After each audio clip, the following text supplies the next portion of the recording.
Welcome, everyone. My name is Nika Stallman. I am the Chief of Staff here at BenchSci, and thanks so much for joining us on this Thursday afternoon for our panel. BenchSci is a company that is really committed to diversity, equity, and inclusion, and building a company where everybody belongs. And we've been on this journey for about a year now, really embedding DE&I into our work. And one of the initiatives that we launched recently is this event series called Showing Up, which is all about celebrating our unique identities and ensuring that we're taking meaningful steps towards driving change through the power of storytelling.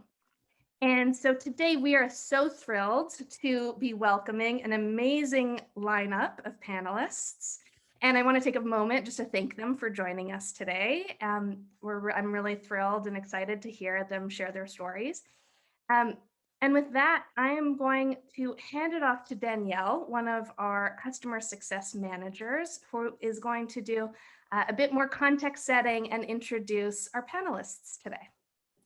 Thank you so much, Nika. I'll echo you in saying thank you all for joining us, both to our audience and to our very impressive lineup of panelists.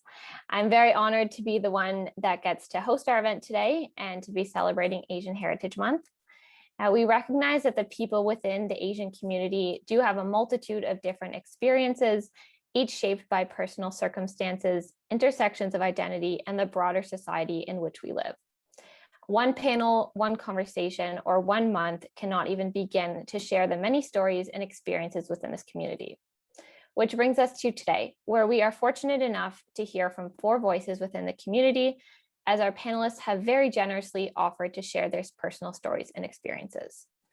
While I'm not part of the Asian community, I am committed to deepening my understanding of the experiences and challenges that my Asian peers and colleagues face and continuing in my journey as an ally. And importantly, like many of you listening in today, I am so much looking forward to hearing more about the specific experiences of our incredible panelists. Now, for our time today, I'll start us off by introducing our lovely guests and then opening the floor up for discussion. In tech fashion, we'll be using an app called Slido to gather your questions.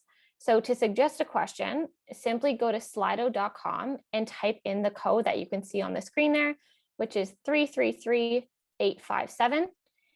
From there, you'll be able to add in questions and upvote the ones that you'd like to be addressed. So we'll be sharing the Slido information again near the end. I noticed that it did disappear when we do move on to the questions. And we'll try to address as many as we can with time permitting. I also just wanted to mention that there is a Q&A feature enabled within the Zoom chat, but we won't be using that. So again, just refer all your questions into the Slido. Now, time to hear from the panelists and get to know you a little bit better. We'll start with you, Leen.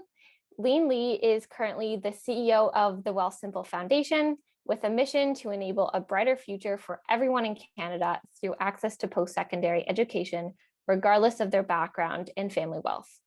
Prior to leading the Wealthsimple Foundation, she worked her way to becoming the CFO of Wealthsimple and has also worked at various other companies within the financial and tech industries throughout her career. I have a fun question for you, Leen, to get to know you a little bit better. What is your favorite midnight snack?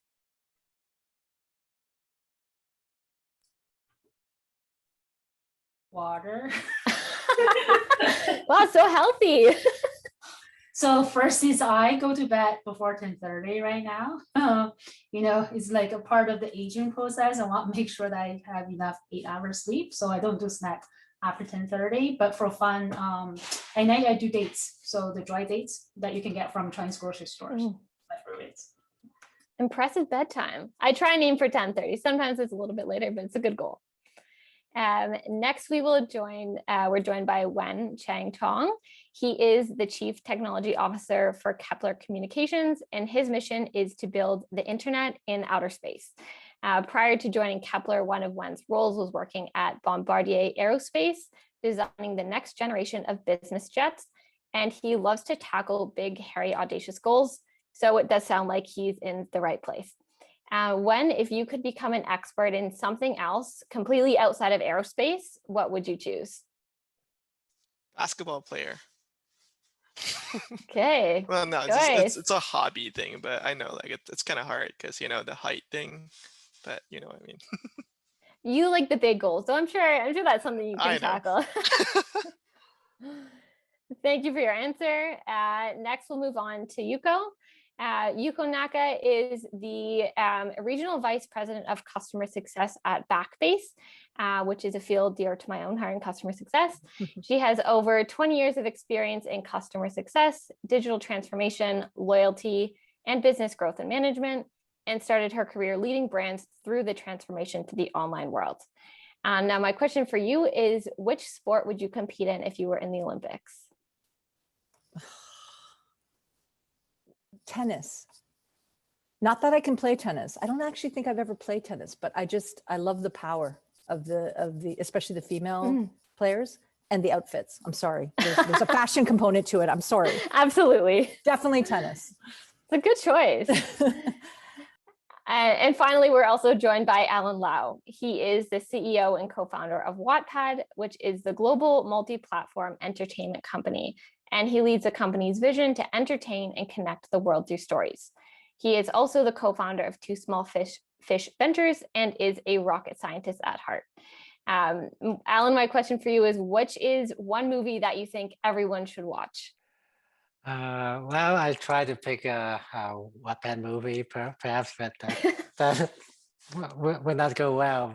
So maybe I'll pick my next favorite. I love James Bond movies. Not saying I'm a big fan, but I definitely want to watch watch quite a few of them, and I'm looking forward to the latest one that is still up and coming, waiting for the theater to be reopened. So that's the one. Well, I'll add it to my list, and I'll be sure to be on the lookout for more movies that come from Wattpad. We do have a lot to cover today, so let's get into the thicker part of it. As a SaaS-based company at BenchSci, we wanted to start off by discussing some of the exciting aspects of being in the tech industry.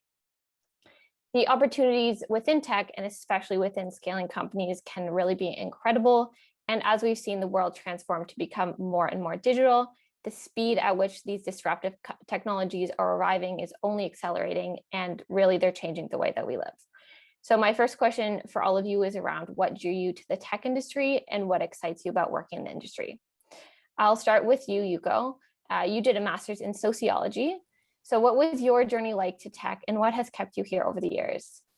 So after completing my undergrad in sociology, I actually got into law school. But I deferred for a year to finish my master's. It was fully funded, and I was enjoying the academic stream, the qualitative and quantitative aspect of sociology. I didn't end up going to law school. Instead, I graduated from my master's and I ventured to work in an offshore gambling company in the Caribbean, much to my Japanese father's horror. I spent some time there working within the Caribbean and then moved back to Canada. I think in my bio, I mentioned I've been part of a lot of different disruptions. And in the early 2000s, I think I had my first true encounter. I worked for brands like Loblaws and Harlequin to move services and products online before online actually existed. It was fascinating for me to watch these traditional retailers struggle with understanding the value. It made more sense for them to invest in a bricks and mortar store. I still remember in 2001, one of the execs at Loblaws said, he declared the internet would be dead within 5 years. And so the investment was for nothing. My experience at Loblaws, though, was very valuable and brought me into loyalty. I got involved in payments and working with banks like Leen, Scotiabank, RBC, et cetera. And then in 2019, I joined Backbase. So Backbase is a fintech provider of an omni-channel engagement banking software. We're based out of Amsterdam. We have offices globally. We service clients like RBC, Royal Bank of Scotland, HSBC, et cetera. What keeps me engaged in financial services is the constant stream of disruption. For example, COVID has been a perfect example. It's been a motivator for change for us. So between lockdowns and the government's announcing relief programs that have to be pretty much executed within days, these monolithic banks have had to put services online and products online, sometimes within days' notice. And this has created a huge amount of growth for companies like Backbase. I've often wondered if I could do it again. Would I do an MBA instead of a master's? But the master's in sociology actually taught me really strong skills in logic, communication, presenting a position, defending it, and being cognizant of these social forces around me. which I think makes me a much more empathetic and better leader and grower of change. Thanks so much. Great story. I'm sure many people listening also don't have that linear path into tech. So thank you for sharing. Or a dad that's upset that I didn't become a lawyer, which is maybe fine. that. Next, we'll go to Alan. So Wattpad is an incredible Canadian success story. The company has just exited for over $600 million earlier this year. What is it about tech that excites you the most, as well as the potential of the Canadian tech ecosystem right now? Yeah, I think well, I've been in tech since I was in diaper, I guess. I'm an engineer by training, so from my first job to now, it's been centuries, maybe decades, has been in the tech. But I would also say this is perhaps the most exciting time ever in for the Toronto tech ecosystem. One story that I would share, perhaps to give you a little bit more context. Exactly 10 years ago, I was raising Series B. At the end, we raised $17 million. It was the largest round since the bubble days for a Canadian company raising from the Valley. At that time, of course, nowadays you see $100 million round every single day. You know, this is nothing new anymore, but that was a big deal at that time. And when I talked to the VCs in the Valley, they don't ask me if you are going to move to the Valley. They asked me when you are going to move to the Valley. So they were all shocked when I said, I have no plan to move to the Valley, and not even a plan, any plan to open up an office over there. And the reason is, you know, we could be Wattpad could be the bigger fish, one of the bigger fish in a smaller pond, and we could be able to attract all the talents that you think I wouldn't be able to hire in Toronto, and has to move to Valley to hire. I don't believe, I believe my thesis will work well for me. I think it turned out all right, so it's proved the thesis right. And it's a long way to say this ecosystem, not just Wattpad, but we've seen multiple companies that went through the 4 S's: seed, sprout, scale, and then success. And repeat, rinse, and do it over again multiple times. And number one, we have so many talents right now. So we don't have good product people. That was maybe 10 years ago, that was true, not anymore. But more importantly, with people, multiple people went through that complete cycle at least once, if not multiple times. Knowing what I know now, I know I would, if I were to start another company, not saying I would, I think I started my last one already, but I would have done things differently. And now I, and also other people who have done this before, can share that experience. Now the first-time entrepreneurs, they don't have to go through the same mistakes and same learnings again. They can go so much faster. Thank you so much. And we'll stay in that Canadian tech ecosystem and go to you, Wen. So you spent the majority of your career in tech, and Kepler is another big Canadian and local Toronto success story. And you are now the largest satellite operator in Canada. What was that magical moment when you realized that what you're working on could be something that was really big? Yeah, so first, before I address, I really want to say, like, what the story that Alan shared just now, we actually went through the exact same phase. Like, you know, when we raised like Series A, it was basically a question of when are you going to go to, you know, the Valley? And we're like, no plan so far. So yeah, really, really can relate to that. So back to your question, Danielle. So there wasn't actually any like specific moment per se. It's kind of like there were lots of magical moments that kind of happen at Kepler throughout the years, and I'm constantly amazed by the team.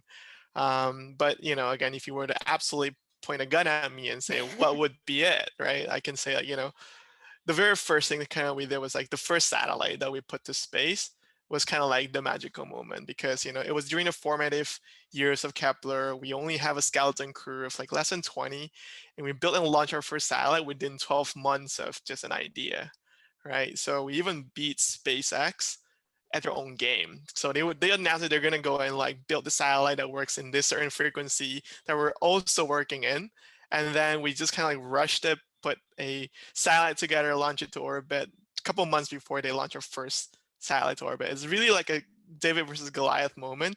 They were like, "Yep, we did it," and we turned on. Our satellite actually started working before they were able to say that it was working for them. So kind of fun. Nevertheless, again, throughout the years, lots and lots of like magical moments that I'm just, again, constantly amazed by the team. The latest one I'd say, like, that was really magical is like when we were kind of like on the, really crunch time to deliver lots and lots of satellites to space. The team really came together and we built 10 satellites in a month from a tiny little team.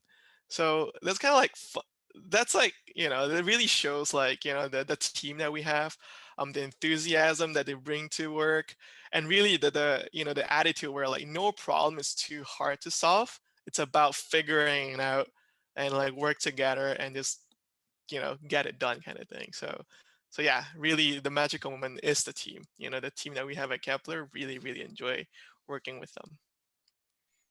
Sounds amazing. Well, I certainly can't understand the intricacies of launching satellites. Sounds extremely impressive and also very surreal for you to have beat SpaceX. I'm sure you had to pinch yourself a few times to make sure that was real. And last but not least, we'll go to you, Leen.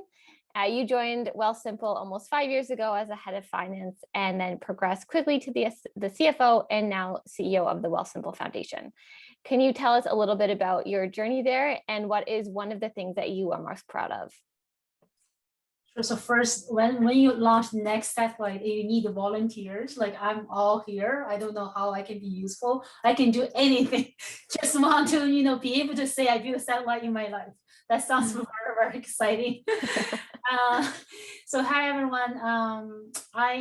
So as Danielle said, I joined Wealthsimple almost 5 years ago. So before Wealthsimple, I spent probably half my career in financial services and half my career in tech. So Wealthsimple, being the fintech company, was it's kind of right in my alley at that time. And I joined as the head of finance. And talking to me about personal career goals, like at that time, I really just want to be a CFO of a tech company I really, really love, and I want to be working with for a very long time. And then when I started, I think there is kind of a career plan between me and my boss and the CEO and co-founder, Mike Cashin, to really making sure that I understand what is required and expected from me to make that career jump from head of finance to CFO. And then a year later, that I think that's when I got a promotion. So personally, I really kind of appreciate how the company has been supported and then how Mike has been supported me along the way.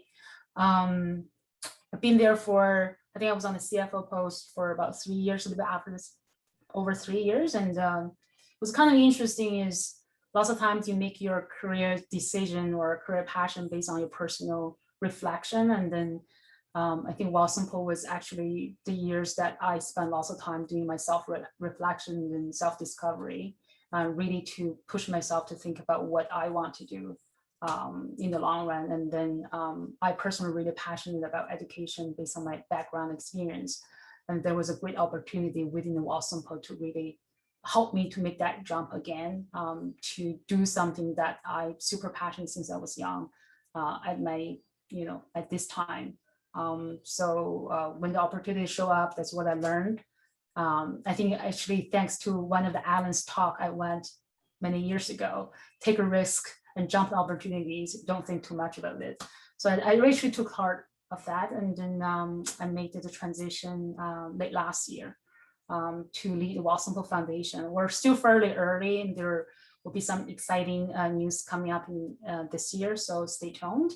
But so far I'm very happy with my transition. So many things we're proud together at Wealthsimple, but I think one thing I learned really helped me to grow professionally, personally, is actually to learn a product is the core to tech company. It's like how to think about long-term from the finance leader's perspective with very limited information to make those calculated decisions. It's very easy to say, you make a calculated bet, take a calculated risk, but into the execution, how to calculate that bet in the risk and how to implement it, and making sure you keep learning from what you have implemented, and then use that learnings to drive future decisions. I think that's biggest learning for me working with a team on that part of it. I think that's, that's the whole learning really drives the product investment decision we've been making at Wealthsimple, and then we see success so far on that part of it. Thank you as well. It sounds like you have a lot of things to be proud of. So thank you for trying just to choose a few. And thank you everyone else for your answers as well. Move on to our second topic here. Tech is such an exciting space to work in, and I do relate to a bunch of the different sentiments you shared, inspired by Leen, your quote of Alan, to take risks. And along with the excitement, certainly there are no lack of challenges, which again, everyone experiences differently. So our next theme for today is with respect to your journeys and the different types of challenges that you faced or witnessed along the way. This time we'll start off with you, Wen.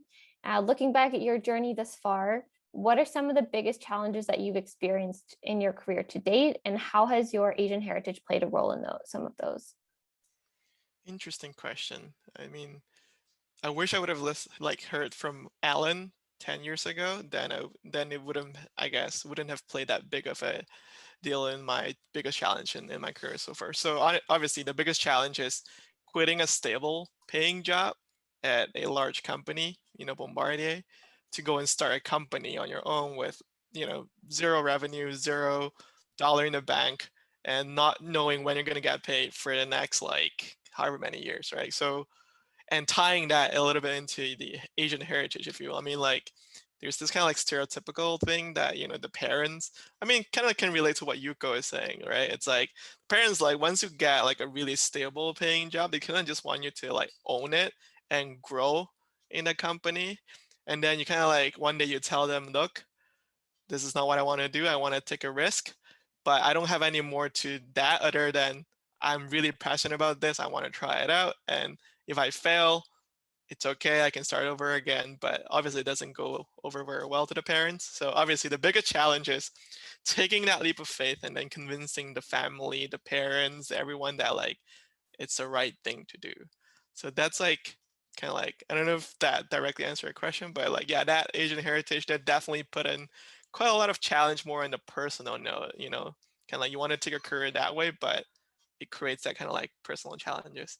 But nevertheless, at Kepler though, I'm really lucky that the whole Asian heritage thing hasn't really negatively affected my work. We're all very passionate about space, about technology, about the mission. So, we kind of look past everything, just yep, let's go make space happen. So yeah. Amazing to hear. Thank you for sharing. Next we'll move to Leen. So you are actively involved in the community and have a passion, as you mentioned, for education, as well as healthcare technology and advocating for women and people of color. You sit on the board of the George Brown College Foundation and the advisory board of Move the Dial and MedChart. As a woman and a woman of color, how does intersectionality play into advocacy? I think I'm still a learner and a student in this area. So, the first time I heard intersectionality is about 3 years ago when one of the former employees at Wealthsimple did lunch and learn on that part of it. So that was my learning journey to start thinking about it. With my engagement with the Move the Dial and also George Brown College Foundation and a lot of internal trainings within Wealthsimple, really, I think bring up that part of me is to recognize the difference and then to recognize sometimes the challenge that I personally experience in my career is not just because of me, but also because my gender and my my background, being a Chinese immigrant to Canada. I think being able to recognize that to actually a first starting point is a revolution. It's there's something just suddenly light up in your brains. Oh, now a lot of things making sense to me logically, but then really gave me that drive to learn more about it and to recognize that different people have lived experience, and I have been very fortunate to, you know, being a person in the power of power, that, you know, I need to learn to speak up for myself and also speak up for the people who actually don't have that power to speak up for themselves. That's kind of really the learning for me in the last few years. Honestly, I wish I could have learned the terminology sooner, earlier, so I can do a little bit more and also make myself maybe less stressed. But you know, it's never too late, and I'm still working in the community and help other people from BIPOC communities, in particular women of color from underrepresented communities, to find their voice. It's an amazing work. Thank you for sharing. And on the same kind of note of the diversity, we're going to move to Ellen. So again, on that same theme, you are quite the champion of diversity, and you use your platform to bring attention to social justice issues and emphasize the importance of diversity in building a successful company. What are some of the challenges that you've experienced along your career journey to date? Yes, perhaps give the audience a little bit more context. Wattpad, the company, in terms of employees, about half are female, 40% people of color, and that's on the leadership team as well. And that's the point that is related, important point that is related to what I'm going to talk about. And I think the two challenges that I face or experience, or at least have the self-aware of the issue, is the stereotype, you know, when talked about this earlier, and also the silo of the cultural silo of the Asian community. And let me share a really quick story that I heard from my friend that highlights the issue. He told me, I was maybe 10, 15 years ago, I think maybe time has changed a bit, but at that point in time, he was telling me, my son, who is born and raised in Canada, Canadian, but ethnic Chinese, when after he graduated, after he got his first job in downtown Toronto, he told his parents, "Oh, I didn't realize there are so many white people in Canada." And you may laugh at that, but I feel really sad, because the Asian community has the tendency to come together, which is great in and of itself, but without some form of assimilation, without some form of integration or mingle with the broader community, we don't. That diversity, the lack of diversity, is causing problems of the stereotyping and all the other issues that we talk about. So I think we all want to be that model Asian immigrant. We're hardworking. We are not vocal when we face controversial issue. We want to be nice. All those things in and of itself, they are very, very good. But that stereotype is kind of have a negative impact to help us advance to the next level, because that's what, in Western culture at least, that's what people expect you to be a leader. You expect you to be vocal, expect you to voice your opinion. And culturally, we are told we shouldn't be doing that. We should not be controversial. And that's, in a way, is causing some of the bamboo ceiling problem. You know, when I go to CEO summits, for example, obviously I would be one of the minorities. There are Asians there, but definitely I can tell you that I'm the only one who is the first generation immigrant in many, many cases. And I think we need to break that mold.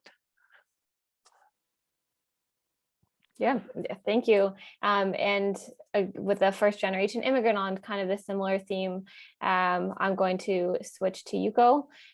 So lastly, a big question for you. So you are second generation Canadian, born and raised in Stratford, Ontario. Canadian first, Japanese second, and parent of a biracial family. So complex identities. Can you speak to a little bit of how you've navigated your own identity over the years?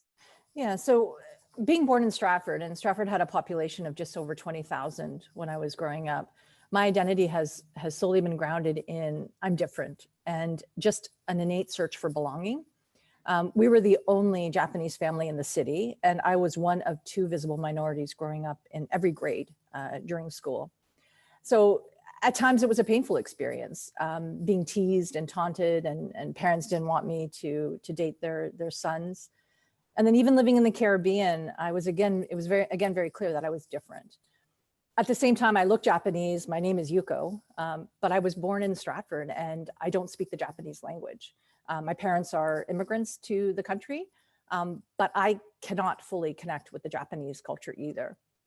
The good news for me, though, growing up this way, is being a first-generation Canadian has allowed me to select the aspects of the Japanese culture that I want to adopt and live by. So a strong work ethic, a respect for my elders, a huge focus on academics and achievement, all of those things. I've now become a typical Asian mom with my own kids. I'm instilling in them the same expectations and very high expectations that my parents had, even though I swore I wouldn't do that growing up. I'm doing it to my own children.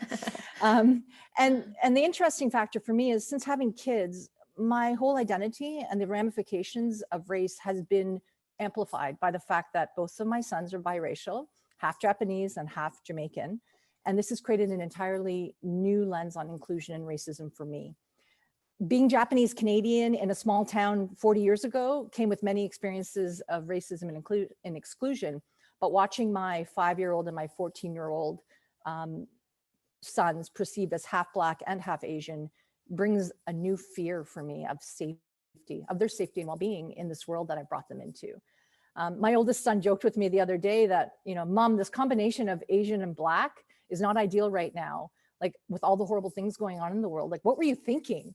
And I told him, how I'm leading my life and how I'm hopefully raising my kids is just to be grateful for the diverseness and the backgrounds that we have. You can deliberately pick aspects of being Japanese or being Jamaican, and you can adopt and live by them. So for example, both of my sons have Japanese names named after their grandfathers. So yes, I'm furthering creating humans that have Japanese names and don't speak the Japanese language, but I'm very proud of that, the fact that they're named after their grandfathers. So for me, my ethnic identity is my choice, and it's how I want to be perceived. At the same time, you have to be aware of how others perceive you, because that has also implications. So it is that balance. I choose to be Canadian first, but I'm absolutely proud of my Japanese heritage, and I want my kids to be proud of their heritage in just the same way. Thanks for sharing that very personal story. It sounds like your kids have a great role model mom to look up to. As long as they get good grades, I'm completely fine. Well, maybe they're listening and working even harder on their good grades. I will make sure they listen to this. And thank you everyone else also for sharing all of your very personal stories and experiences. Before we move on from this topic, I do want to take a moment to acknowledge and condemn the rise in the anti-Asian violence over the past year. And in the midst of the pandemic, the alarming escalation of acts of racism and hatred were a reminder of the ongoing violence perpetrated against the Asian communities as we work to fight all forms of racism and discrimination. Learning from the lived experiences of this community is an important part in overcoming the anti-Asian hate. So thank you again for sharing some of your stories and the lived experiences with us here today. Now switching gears to a bit of a lighter topic is getting into some of the learnings you've had, which you've already spoken to a little bit, and through the industry over the years, and how we're paving the way for any future leaders. So I'll start this one with you, Alan. You have already spoken to diversity a couple of times, and you did build a highly successful company that has connected the world through storytelling, spoke about how extremely diverse Wattpad is. How do you think that storytelling can be used to champion diversity? Yeah, I guess as a nation, it's also our collective responsibility to share our stories and experience, good or bad.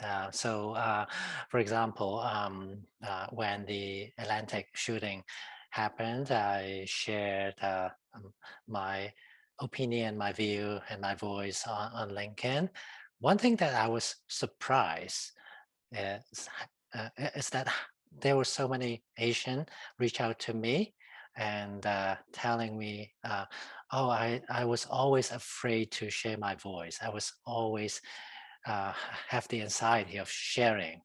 Yeah, perhaps I'm so used to in the CEO position. I don't mind that at all. But it reminded me there could be a lot of anxiety for the Asian. For Asian, especially culturally Asian, we are not vocal enough. I think tell our story, share our story, so that the our generation and the next generation can benefit. Being bicultural, I'm a perfect hybrid. I came to this country when I was 19 years old, but I spent more time in Canada than in Hong Kong now. So you know I'm old. I get that message, but that's not what I want to say. What I want to say is bicultural is actually your competitive unfair advantage. Why? Look at my just recent exit. I sold to a Korean company, and one of the reasons they told me directly, one of the reasons why they feel very comfortable in acquiring Wattpad is because I'm Asian. I understand the difference between two cultures that other Western companies probably would not be able to understand. So use it to your advantage. Bicultural is not your disadvantage, it's your unfair advantage. Leverage that. Similar to how Leen was inspired to your talk a few years ago, I hope those words are able to inspire some people to keep sharing their stories. Next, we'll go to Yuko. You previously mentioned the importance of working at an inclusion-based company. So what advice would you have for someone who is navigating opportunities right now and evaluating whether a company might be a good fit for them? So Backbase is the most inclusive organization I've worked for. I think there's a benefit of working in fintech. We do get a very multicultural workforce. What also helps is that Backbase is truly global. So we have presence in every region: North America, Asia, LATAM, Europe, Africa, the Middle East. And our regional offices are also very diverse, especially in North America. So in the Toronto office, we have a team of over 60 consultants. We speak over 20 languages from over 20 different countries, which is an amazing experience. So my guidance would be to look for an organization that celebrates diversity. Our senior leadership team in Amsterdam purposely recruited leadership in each region from the region to build the hubs, because they were aware that there are differences in each region and they actually celebrate them, as opposed to trying to get us all to follow a certain type of leadership or scalability. Great, thank you. Next, we'll go to Leen. So the Wealthsimple Foundation is working to make post-secondary education more accessible, as you mentioned a couple of times. We know that access to education is a big barrier for a lot of underrepresented groups in tech. Can you tell us about your own experience with access to education and what the Wealthsimple Foundation means to you? So, going back to the Asian culture, I grew up in a family that education and post-secondary education were highly valued. And to this day, my parents were still very upset I didn't go to PhD grad program after my master. And then I think into the day I got my PhD degree, which I don't think I will. I won't be the good daughter on their, on their ruler. But anyway, so little bit background. I grew up in northeast part China, and I'm the youngest of 5 girls in the family. I came to Canada as international students, like mid-20s. So out of, although my parents were really valued about education, but out of the 5 daughters they have, only 3 of us went to the post-secondary education after high school. And then the other 2 went to work right after high school. And the life is not over yet, but if I'm looking at all my sisters plus me, it's 100% statistically speaking that the girls who actually got post-secondary education after the high school have a better life in general, have more opportunities because there's more doors open for them when they're younger and along the way. So I think when I talk about self-reflection. When I was little, my biggest dream in my career is to one day I make enough money and build this little school in my hometown for the primary school, and I can teach. So it was always in my mind is how important education can do for children, and then how much access that you can provide through that education. That's one of the reasons why I'm really passionate about it. Now, a lot of people talk about accessibility. I think in Canada and across globe, a lot of times is affordability for people who have the dream but couldn't have the financial support to even think about that dream.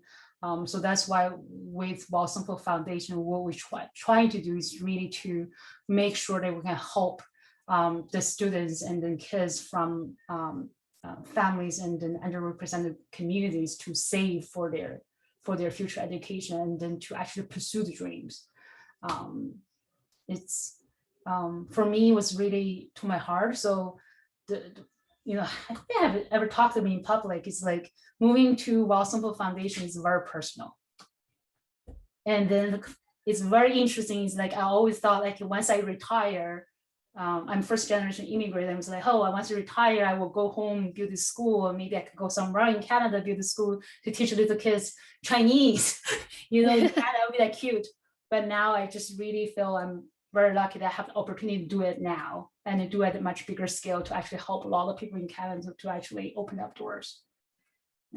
It's a very inspiring story, and I'm sure will help the lives of a lot of kids wanting to go to university that maybe wouldn't have been able to otherwise. Yeah, my parents are proud what I'm doing. Even without the PhD, they're still very proud. That's great. But they still ask me when I will do a part-time PhD. Like I'm not even joking. Last year we'll go to you, Wen. So what is the number one piece of advice that you give to someone starting their career in tech, whether they might be starting their own company or joining one that's already existing? Yeah, so again, because I relate so much with the story that Leen and Alan were like telling, just I need to share that my side of the story before I answer your question. Like I came to Canada as well, like first generation immigration. I came here for university like when I was 19, went to U of T, and then like decided to stay after. And yeah, like in my time at Kepler, really I did see that the unfair advantage of being so I'm originally from Malaysia, so I actually know like 4 languages, which actually helped me a lot in terms of either dealing with suppliers from China or kind of like culturally navigating, working with Japanese. As you all know, it's pretty culturally heavy, and Korean. So lots of benefits there. So really use that to your main advantage. So now back to your question, Danielle, so that I don't stray too far away. No problem. The piece of advice I'll give anyone, really, it's nothing new, really. If you're starting a company, make sure you really enjoy working with your co-founders. That's absolutely important because you're going to spend a lot of time with each other, like maybe way too much time that you would like to admit. Like if you track it at the end of the week, you'll look back and be like, did I actually call this person that much? Wow, it's pretty insane. So make sure you really enjoy working with your co-founders. That's key, right? And then along with that is the mutual respect of each other's strength and weaknesses, and have a very clear division of responsibility, because ultimately you are going to disagree on things, and it is important for you to be able to trust that the person that is assigned to take that on is the most equipped to do it, and you just kind of have to disagree and commit. It's absolutely critical. Like no 2 people, no one team is going to be always aligned. So have that mutual respect, have that clear division of responsibility, and able to move forward very quickly. It's, I think, very key in starting a company. In terms of in joining one, and this is a very classic advice, is choose the right boss, choose the right manager. That's way more important, in my opinion, than choosing the the position that's going to allow you to train your technical skills. Like those can come almost later, secondary. Like make sure you can learn from your first manager. That will really, really define kind of like how your career grows later, because you get to learn how to learn from the manager, how to react, how to interact, all the putting importance on diversity. Those are all very key things that you'll learn from your first manager, and it carries throughout the rest of your career. So yeah, it's almost like take advantage of the interview process, interview the manager instead, and make sure you really feel like you can learn a lot from this person. And that's, I think, is key. It's a valuable piece of advice that comes up a lot, but it certainly comes up a lot for a reason. So thank you also for that piece of advice. And thank you to everyone also for really trying to help and create that future that you'd like to see within the tech industry and beyond. So with the next 5 or 6 minutes, we're going to head over to Slido. Again, the code is on the screen there, 333857. And I will ask the top few questions here. And in terms of our panelists, please feel free to comment on any of the questions that are being asked, or if you'd like to build on each other's points, however you'd like to discuss them. So I'll start off at the top. When you just shared a piece of advice, does anyone else have some of the best pieces of advice that they've ever received?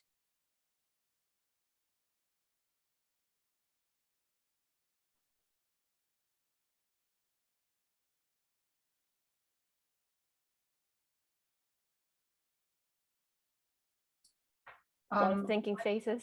I can jump in. I want to put the pat on my own shoulder, but the best piece of advice I ever received, this is really connected to the Asian part of it, is like, you're never good enough, right? Just, I don't know other people's parents, but my parents, like, I learned up is like, just, it's never good enough. So the best piece of advice I have received from one of my CFO coaches is, Leen, you're doing great. Trust yourself. And then he has to keep telling me all the time to make sure that I don't doubt myself as much as I used to do. So to people who on the call, is like, you're doing great, so keep going and then don't doubt yourself. Maybe I'll jump in quickly on that question as well.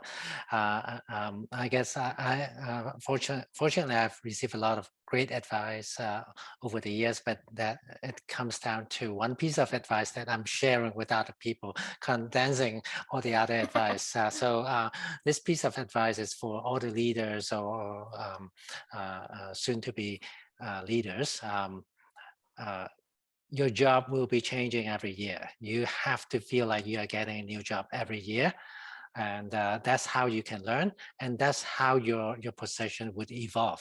So what works for you today, you have to consciously find out where you can grow and where you have to unlearn, because next year, especially for a leader in a fast growing company, your job next year would be drastically different. Yeah, thank you. I'm sure I can only imagine, especially with the speed at which Wattpad grew, your job to probably changed 100 times. And the next question we have here is, how do we deal with pressures of being a representative of our culture when we may not have the same lived experiences as many others in our community? So I can answer that. That's an interesting question, because I think we all acknowledge that we don't have the same experiences. I mean, my experiences are dramatically different. And even within the Asian community, there are differences between the different cultures, et cetera.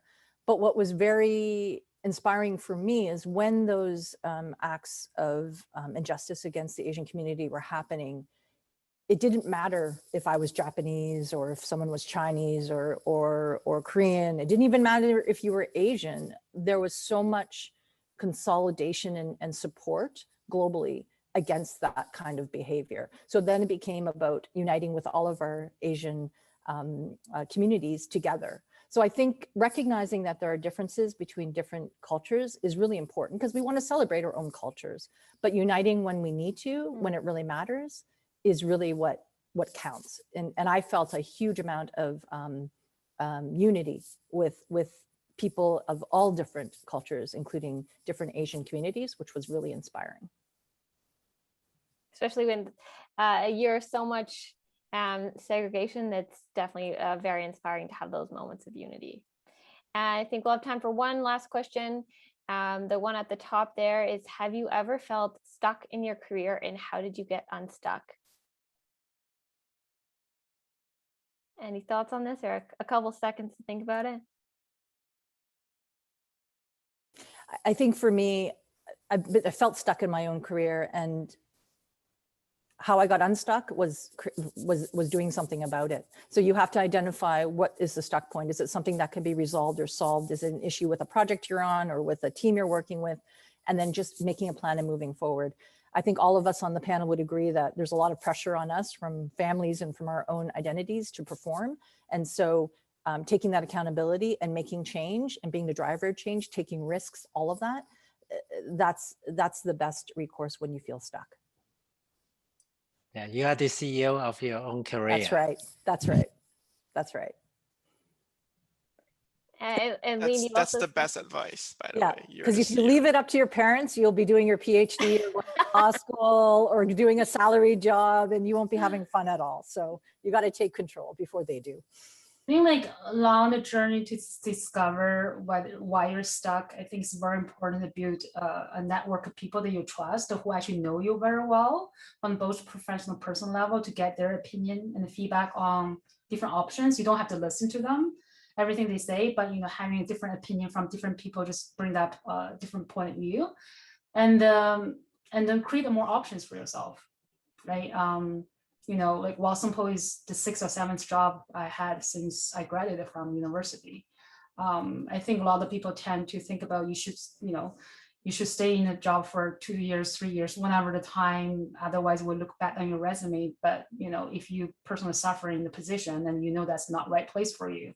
Why not create opportunities elsewhere to actually make yourself happy and then be more productive, right? So just can sometimes go against those like traditional wisdoms, and then really making sure you put yourself in the center, and then create more options for yourself. And then, as Yuko said, like, take action, right? Implement those options. I think we heard from everyone. Wen, is there anything that you like to add on to that, or kind of resonate with everything that everyone was saying?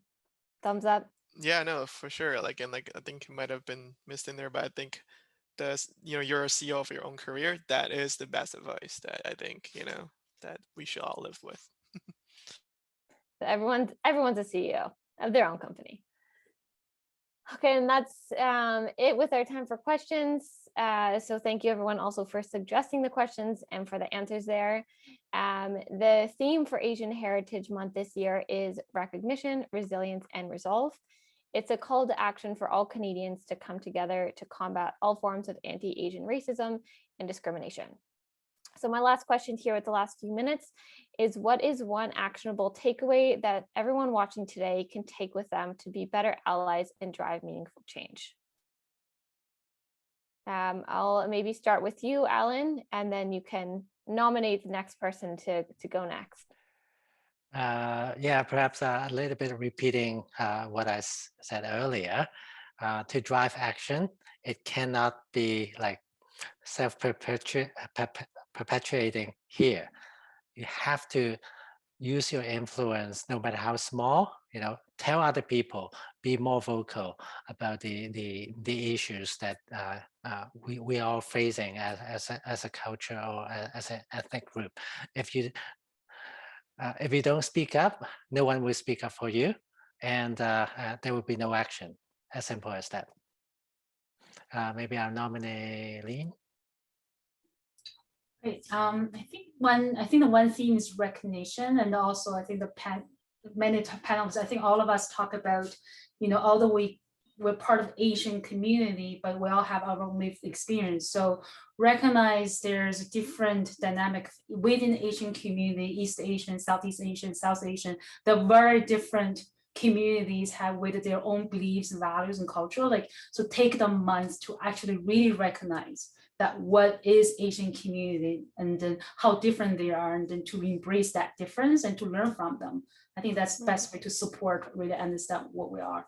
And then as part of the Asian community, and then I think the call to action is to proactively share. And then I would nominate Wen. I couldn't agree more, honestly. And it's actually one of Kepler's values, core values, is speak up and listen, right? It's about, you know, speaking up with something is, either professionally or personally that affected you, right? Like share, right? You don't have to all hide it all inside and feel like culturally you have to just, put up like a strong front. Like it's okay to share your weaknesses and share your stories because people can then relate to it, right?